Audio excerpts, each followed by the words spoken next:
Hello, everyone. This is your host, Wade Franson, Created in the Image of God series, and I'm here in the studio with Valton Brown, who was born in Derby, Great Britain, with the son of Jamaican parents, and his multicultural background is part of what gives him his unique insights. Very excited to have him here in the studio. Welcome, Valton.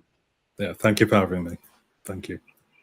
So I'm going to ask Valton just a couple of questions for this sneak peek about a couple of transformative experiences that give him his unique perspective, which is covered in his book, The Hidden Tree. The first one, Valton, you were sharing with me is when you were about 15 years old. What happened? Yeah. Well, when I was 15, I had my own plans of trying to get into music and, doing some other grand things with my life. But I traveled to London to a convention that I knew my mother was going to be attending. Only because I knew I'd get onto the instruments. That was the plan, to get onto the drums and the guitars and stuff that I didn't have at home. So I sat at the back of this church while the service is going on, the furthest corner in the back of this building. It was sort of laid out with the old wooden pews, so you couldn't get past people very easily.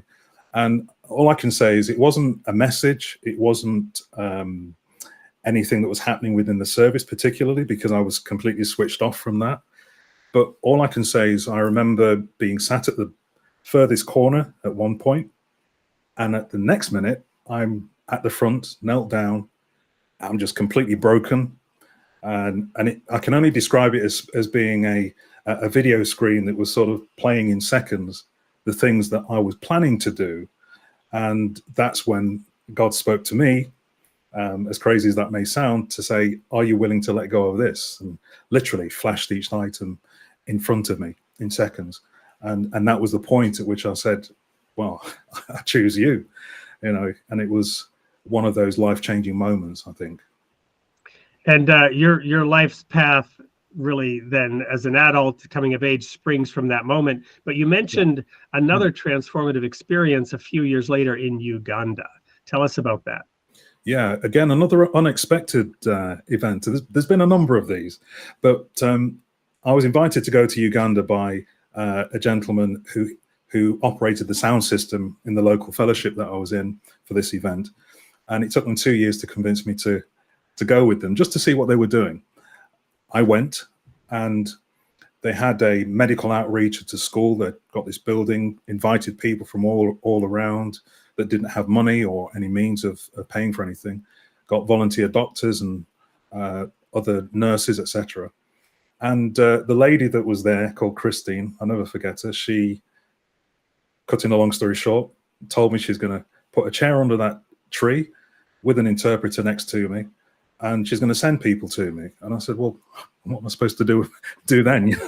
She says, oh, I don't know, pray, counsel, whatever God tells you. And she walks off.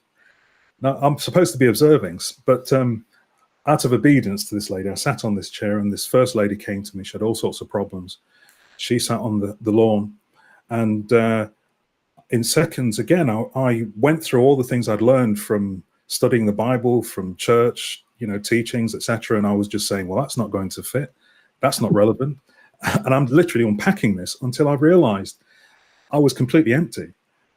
And so while I was there looking at this lady, I'm praying and saying, God, please tell me, what am I supposed to say to this woman who lives in Uganda with nothing, no titles, no money, nothing.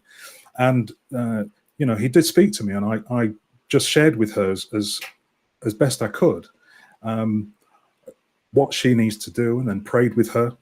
And she leapt off the ground into the air and started to dance around and screaming on top of her voice. And I'm thinking, what is this? What's just happened?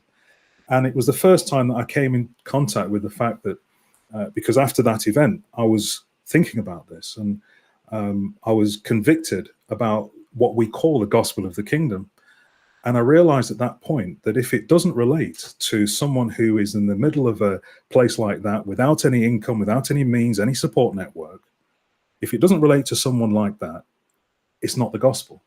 And so that was a point at which I began to review, what is it I believe? Who is it I believe in? And then it started to shape things moving forward from there, So it's been quite a journey.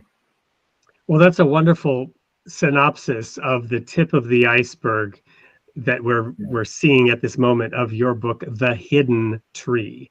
And we'll have a lot to talk about. I'd like to share my own experiences in India, backwater India, in an AIDS village, that have a similarity there. But to the guests, to the audience that is watching this sneak peek, this is one show you're not going to want to miss. So episode 97 of Created in the Image of God, on May 7th at 8 p.m. Central Time, we will be live with Valton Brown.